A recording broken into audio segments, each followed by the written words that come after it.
Aujourd'hui, je voulais te parler de l'importance des objectifs, ou plutôt l'importance de ne pas avoir d'objectifs. Chez moi, j'ai toujours les objectifs en tête. En fait, ce qui se passe, c'est que sur les 3 derniers mois, sans jamais regarder les objectifs, je les ai explosés. Tu peux te forcer toute ta vie à atteindre des objectifs et à faire la loi d'attraction autant que tu veux si tu définis des objectifs qui ne sont pas alignés avec toi, des objectifs qui sont des choses qui ne sont pas vraiment importantes pour toi. Mais bon, aux yeux de la culture, aux yeux de la société, c'est quelque chose qui paraît bien ou qui paraît important, en fait, tu les atteindras jamais. Alors qu'à l'inverse, si tu fixes à la base des objectifs qui sont ultra alignés avec toi, avec tes valeurs hautes, et c'est-à-dire que tes valeurs hautes, c'est ce que ta vie démontre. C'est pas ce que tu aurais envie que ce soit. C'est-à-dire que si tu procrastines, si tu manques de discipline ou quoi, t'as pas un problème en fait. T'as pas du tout de problème. Si tu manques de discipline et que tu procrastines, c'est juste l'indication que les objectifs que tu as fixés sont pas réellement importants.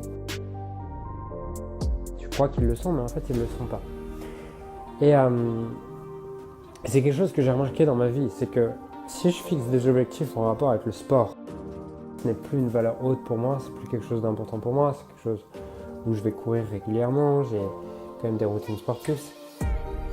Si je voulais cet objectif, c'était pas parce que je le voulais vraiment, c'était parce que je me comparais à l'image de l'homme successful que j'avais en tête, qui est le mec qui a les abdos apparents et tout ce qui va avec.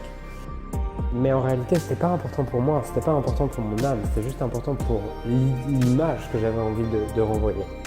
Et en fait, si tu te bats toute ta vie après des choses qui sont pas réellement importantes pour toi, tu vas avoir l'impression de te saboter, tu vas avoir l'impression de manquer d'estime de toi-même, tu vas avoir l'impression que ça va pas comme tu veux. Ça me paraît vraiment important de préciser ça parce que dans l'entrepreneuriat, il y a tellement cette culture de si tu fais pas de chiffre, t'es une merde, si tu fais pas autant, t'es une merde, mais chacun a un système de valeurs qui est différent.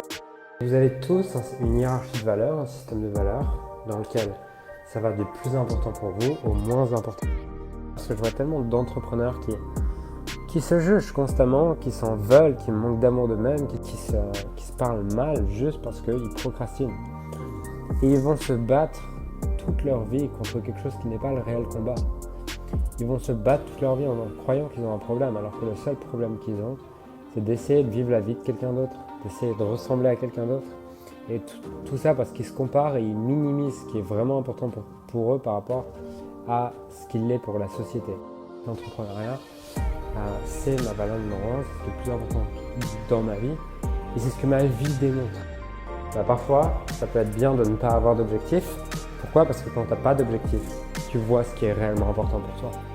C'est-à-dire que tu peux te forcer et essayer de ramer et tout, et tu vas peut-être essayer d'arriver à atteindre à court terme en tout cas des petits objectifs.